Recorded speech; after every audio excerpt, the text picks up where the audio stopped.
সবাই একটু উপরের দিকে তাকান তো, দেখেন তো কোনো বালু টালু দেখা যায়নি, কিন্তু আছে, আছে বালু, কি কিন্তু দেখি না। তাহলে বোঝা গেল বালু আছে কিন্তু কি করি না। শীতকালে টিনের ঘর আছে যাদের, দেখবেন টিনের একটা ছিদ্র দিয়ে যদি একটা রৌদ্র ঢুকে ঘরে, ওই রৌদ্রের মধ্যে গুড়ি গুড়ি কি জানি উড়ে। আসলে কি শুধু রৌদ্রে না পুরা ঘরে? পুরা ঘরে দেখা যায় শুধু রৌদ্রে, আসলে পুরা ঘরেই বালু। তাহলে বোঝা গেল আমাদের এখানে বালু আছে, এরপরেও দেখি না। এতটুকু বুঝছেন নি? তাহলে 5 নাম্বার দৃষ্টান্ত আমার সাথে একটু বলেন। ঈমান ছাড়া ভালো কাজ,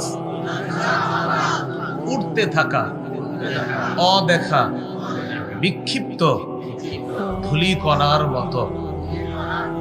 অদেখা, উঠতে থাকা, বিক্ষিপ্ত ধূলিকণা যেমন দেখা যায় না, ঈমান ছাড়া ভালো কাজ তেমন দেখা যাবে না। উঠতে থাকা বিক্ষিপ্ত ধূলিকণার মতো আল্লাহ বানায় দিবে কিয়ামতের মাঠে।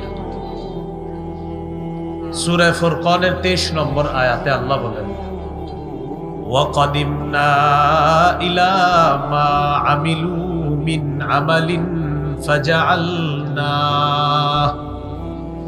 ফাজআলনাহু হাবাআম মানসুরা। যারা ঈমান ছাড়া ভালো কাজ করে, আল্লাহ বলেন তাদের এই ভালো কাজগুলোর ব্যাপারে আমি সিদ্ধান্ত, আমি ফয়সালা করব, তাদের এই ভালো কাজগুলাকে উড়তে থাকা অদেখা বিক্ষিপ্ত ধূলিকণার মতো বানায়। তাহলে বলেন তো, অদেখা উঠতে থাকা বিক্ষিপ্ত ধূলিকণা কি দেখা যায়? কিয়ামতের মাঠে ঈমান ছাড়া যারা ভালো কাজ করবে, খুঁজবে এত ভালো কাজ করলাম কোথায়, ওই যে দেখো খুঁজো, পাও কিনা, পাওয়া যাবে না, উঠতে থাকবে।